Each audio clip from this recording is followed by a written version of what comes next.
नमस्कार। मैं डॉक्टर मधुबाला शर्मा अमरनाथ विद्याश्रम में कक्षा 10 की हिंदी अध्यापिका हूँ।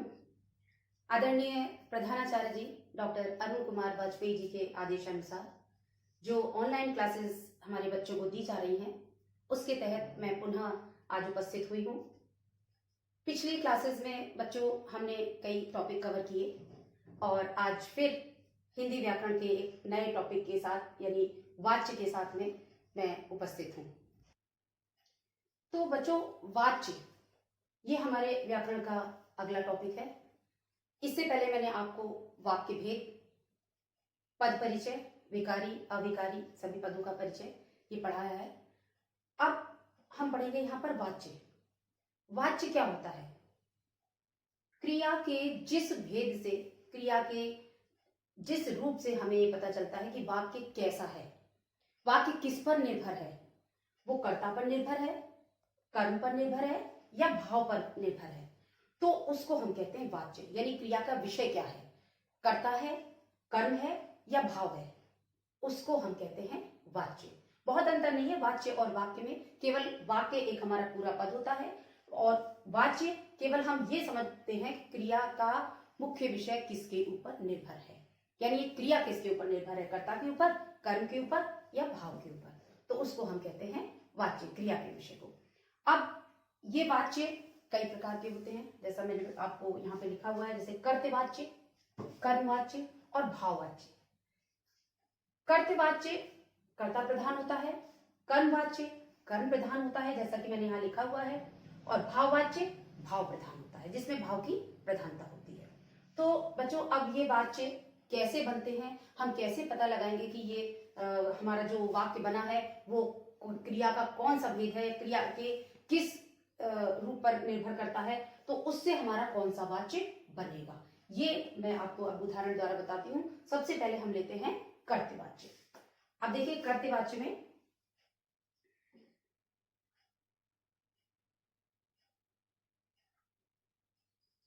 उदाहरण में यहां लिखती हूँ, जैसे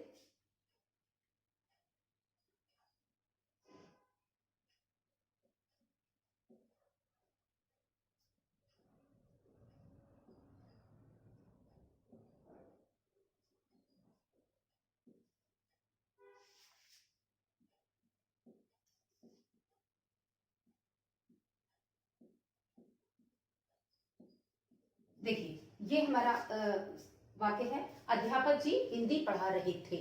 अब इसमें पढ़ा रहे थे, देखिए क्रिया है हमारी पढ़ा रहे थे। अब कौन पढ़ा रहे थे? अध्यापक जी। तो हमारा वाक्य जो निर्भर हो गया वो किस पर? अध्यापक जी पर। और इसमें अध्यापक जी कौन है? इसमें अध्यापक जी हैं कर्ता। क्रिया पर किसका प्रभाव पड़ रहा है? कर्ता का। तो अध्यापक जी हिंदी पढ़ा रहे थे, ये हमारा हो गया कर्तवाच्य। क्यों कर्तवाच्य हो गया? कि अगर हम अध्यापक जी को यहां से हटा दें, अगर मान लीजिए हमें ये अध्यापक जी यहां से हटा दिया, तो हमारा वाक्य रह गया हिंदी पढ़ा रहे थे, वाक्य हमारा अधूरा हो गया। अब क्योंकि क्रिया कर्ता के बिना ये वाक्य अधूरा है और पूरा वाक्य किस पे निर्भर हो गया? फिर कर्ता पर। अगर हम कर्ता को ही हटा देते तो हमारा वाक्य अधूरा हो जाता है। तो इससे हमें पता चलता है ये वाक्य को पूरा करने वाला, यानी क्रिया पर किसका जोर है? कर्ता का। क्रिया का विषय क्या है? कर्ता। तो ये वाक्य हमारा हो गया कर्तवाच्य, ये वाच्य बन गया हमारा कर्तवाच्य। इस वाक्य को हम कहेंगे कर्तवाच्य, जो कि कर्ता के ऊपर निर्भर है। अब कर्तवाच्य दोनों प्रकार की क्रियाओं से बनते हैं। देखिए ये अध्यापक जी हिंदी पढ़ा रहे थे, सकर्मक क्रिया हो गई।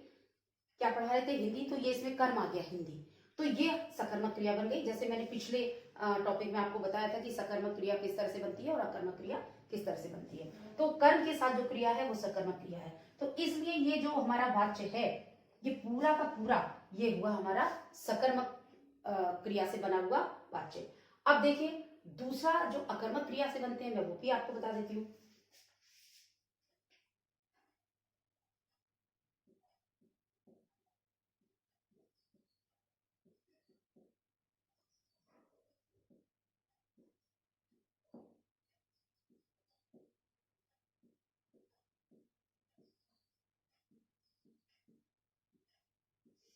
ये देखिए बच्चों, मैं यहाँ नहीं रह सकता, ये हमारा अकर्मक वाक्य है, अकर्मक क्रिया से बना है, इसमें कर्म कुछ भी नहीं है, इसमें कर्ता है मैं और नहीं रह सकता ये हो गई क्रिया।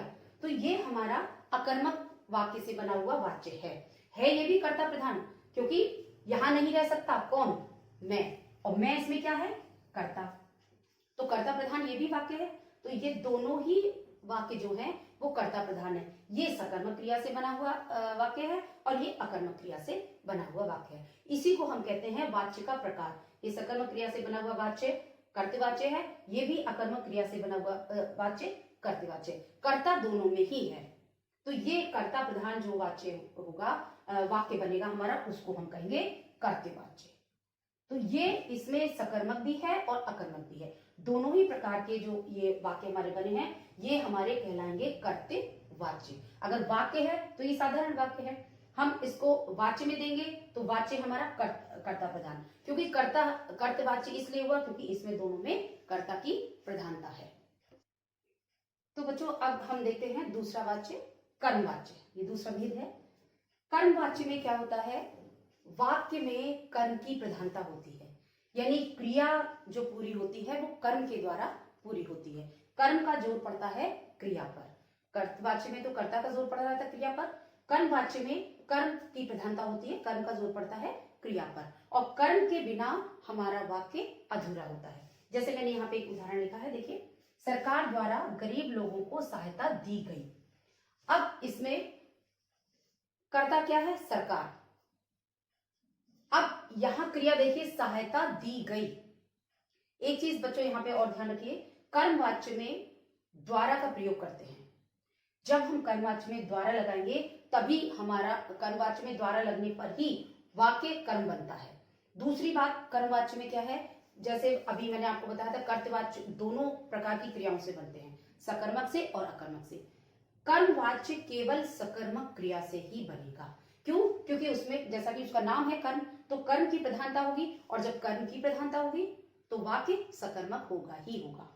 तो यहां पर एक चीज आप ध्यान रखिए, ये कर्ता है, वाक्य जो हमारा जो क्रिया जो बन रही है वो कर्ता के ऊपर नहीं बन रही है, क्रिया हमारी है कर्म की।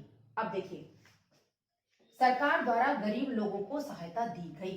अब दी गई, क्या दी गई, सहायता, ये है सहायता, ये हो गया कर्म। सरकार द्वारा, अब यहां पे सरकार मुख्य नहीं है, मुख्य है सहायता दी गई। द्वारा लगने से हमारी क्रिया भी दो हो जाएंगी। अगर ये इसी को हम कर्तवाच्य में देखते तो सरकार ने गरीब लोगों को सहायता दी, तो वहां दी आ जाता, लेकिन यहां दी गई, दी गई का मतलब है किसी के द्वारा। अब वो किसी के द्वारा कौन हो गया, सरकार। तो सरकार हमारी गौड़ हो गई, क्या दी गई, सहायता, सहायता हमारी मुख्य हो गई। तो जहां पर द्वारा लगने के बाद, एक तो पहचान है इसकी, द्वारा लगेगा, और द्वारा लगने पर हमारी क्रियाएं दो हो जाएंगी, सहायता दी और अगर हमने द्वारा लगाया तो सहायता दी गई। तो इस तरह से कर्मवाच्य में, फिर से एक बार ध्यान से सुन लीजिए, कर्मवाच्य में क्रिया पर जोर किसका पड़ता है, कर्म का, यानी कर्मवाच्य में कर्म के द्वारा ही क्रिया पूरी होती है। अगर कर्म को हम हटा दें, अब मान लीजिए सहायता को हमने हटा दिया, तो सरकार द्वारा लोगों को दी गई, वाक्य अधूरा हो गया, क्या दी गई, जब तक इसमें सहायता नहीं आएगा तब तक वाक्य अधूरा। इसलिए ये जो क्रिया है ये किस पर निर्भर है, कर्म पर, सहायता दी गई, ठीक है। तो इसमें कर्म की प्रधानता होती है। दूसरी बात, हमेशा ही सकर्मक क्रियाओं से कर्मवाच्य बनेंगे। तो इस तरह से बच्चों ये हमारा दूसरा वाच्य था, कर्मवाच्य। तो बच्चों अब हम तीसरा वाच्य देखते हैं, भाववाच्य। भाववाच्य में जैसा कि देखिए मैंने यहाँ पे लिखा है, भाव की प्रधानता होती है, भाव की प्रधानता होती है। दूसरी बात, भाववाच्य हमेशा अकर्मक क्रिया से बनते हैं, सकर्मक क्रिया से कोई भी भाववाच्य नहीं बनेगा। तो इसका उदाहरण मैं आपको बताती हूँ किस तरह भाव की प्रधानता होती है। देखिए,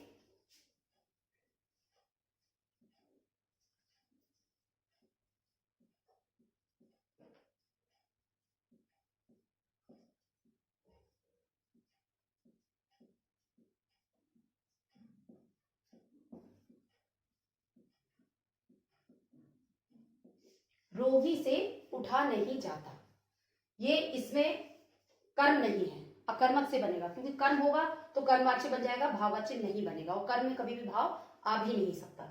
इसलिए देखिए यहाँ रोगी से उठा नहीं जाता, एक चीज इसमें क्या दिखाई दे रही है, असमर्थता। तो भाववाच्य में किसी भी कार्य को करने में किसी भी तरह की समर्थता या असमर्थता प्रकट होती है, ये भाववाच्य होता है। दूसरी बात याद रखने की इसमें है, भाववाच्य हमेशा अकर्मक क्रियाओं से बनते हैं। और तीसरा कि ये भाव प्रधान होते हैं। रोगी से उठा नहीं जाता, यानी रोगी को उठने में तकलीफ है या रोगी उठने में असमर्थ है, ये यहाँ असमर्थता प्रकट हो रही है। अब देखिए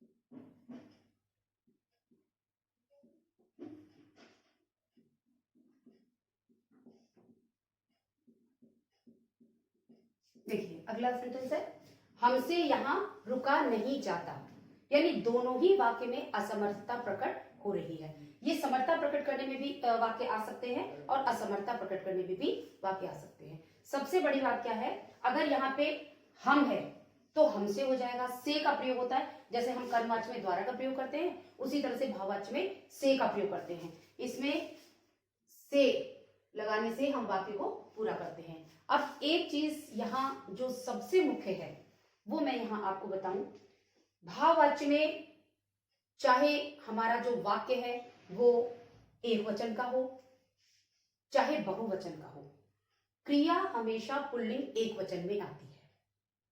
अगर वाक्य हमारा स्त्रीलिंग का भी है तब भी जो हम वाच्य भाव में चेंज करेंगे तो क्रिया पुल्लिंग एक वचन की ही आएगी। अब देखिए जहां से अगर हम ये हमारा जो है एक वचन का है, रोगी, अगर हमको सीधा वाक्य देखिए कर्तवाच्य में तो रोगी नहीं उठता, रोगी एक वचन है, लेकिन जब इसकी क्रिया हमारी बदली जाएगी भाववाच्य में तो रोगी से उठा नहीं जाता, एक वचन पुल्लिंग में है।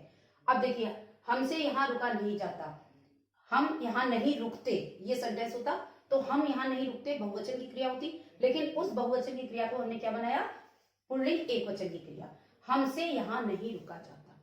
ऐसे ही मान लीजिए आपकी जो बच्चे नहीं खेलते, अगर हमारे ये वाक्य है बच्चे नहीं खेलते, बहुवचन है, अगर हम भाववाच्य में उसको बनाएंगे तो भी क्रिया पुल्लिंग एक वचन, खेलते की जगह क्या आ जाएगी, बच्चों से खेला नहीं जाता।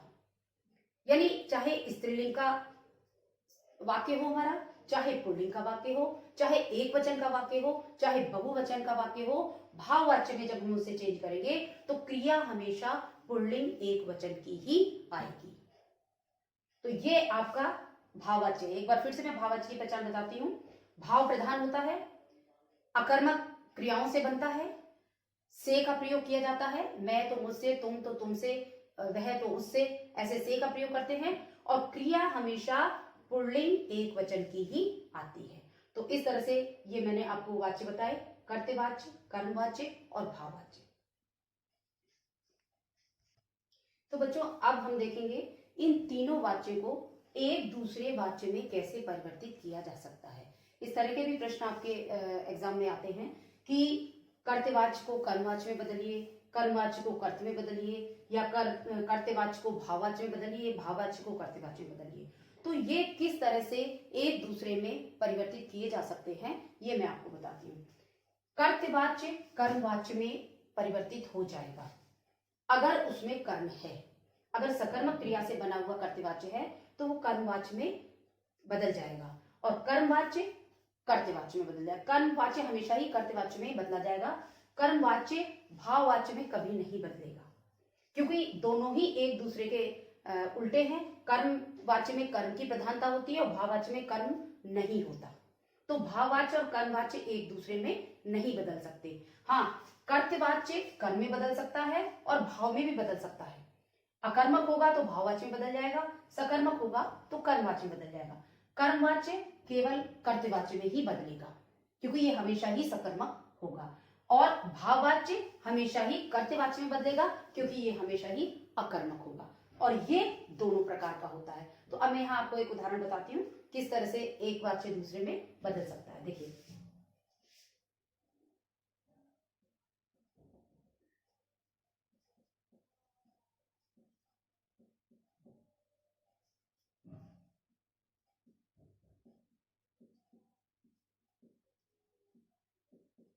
मैं अखबार पढ़ता हूं, ये कौन सा वाच्य हो गया? कर्म, कर्त्य, ये कर्तवाच्य हो गया। अब इस कर्तवाच्य को कर्मवाच्य में हम कैसे बदलेंगे? जैसे मैंने आपको बताया था, कर्मवाच्य में द्वारा लगा करके हम इसको बदल देंगे।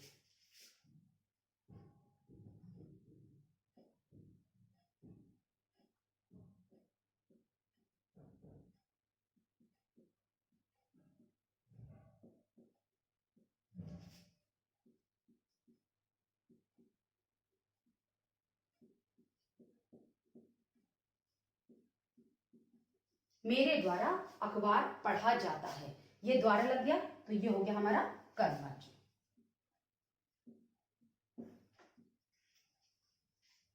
अब यहां देखिए, पढ़ता हूं एक क्रिया है, कर्मवाच्य में द्वारा लगने पे दो क्रिया हो जाएगी। तो ऐसे ही भाववाच्य में भी दो क्रिया हो जाती हैं क्योंकि उसमें से लगता है। तो कर्तवाच्य में एक ही क्रिया होती है, कर्मवाच्य में दो क्रियाओं में बदल जाता है क्योंकि द्वारा लग गया तो क्रिया अपने आप ही दो हो जाएगी। मेरे द्वारा अखबार पढ़ा जाता है। अब इसको हम भाववाच्य में नहीं बदल सकते। क्यों नहीं बदल सकते? क्योंकि इसमें कर्म है अखबार, ये सकर्मक क्रिया से बना हुआ वाच्य है कर्तवाच्य, ये कर्म अखबार है, इसलिए ये कर्मवाच्य बन सकता है, कर्तव्य भी बन सकता है, लेकिन ये भाववाच्य नहीं बन सकता। अब भाववाच्य किस तरह से बन सकता है? अब देखिए, अगर हम दूसरा कर्तवाच्य लेते हैं, कोई भी अकर्मक क्रिया से बना हुआ कर्तवाच्य,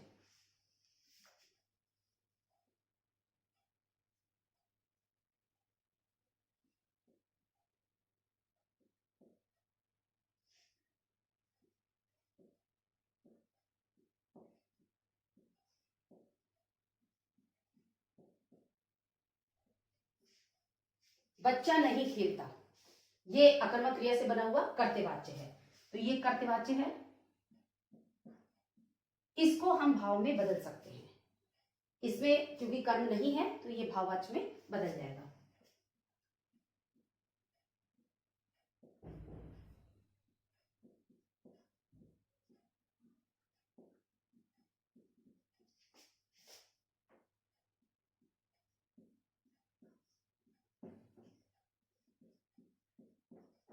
ये देखिए, बच्चे से खेला नहीं जाता, ये भाववाच्य बन गया। असमर्थता प्रकट हो गई कि कोई भी समर्थता या असमर्थता भाववाच्य प्रकट होती है, तो बच्चा नहीं खेलता ये कर्तवाच्य है, और एक क्रिया है बच्चे से खेला नहीं जाता, ये भाववाच्य में बदल गया क्योंकि इसमें कर्म नहीं है। तो जिस वाच्य में कर्म नहीं होता कर्तवाच्य में, वो भाव में आप बदल सकते हैं, ये बन गया हमारा भाववाच्य।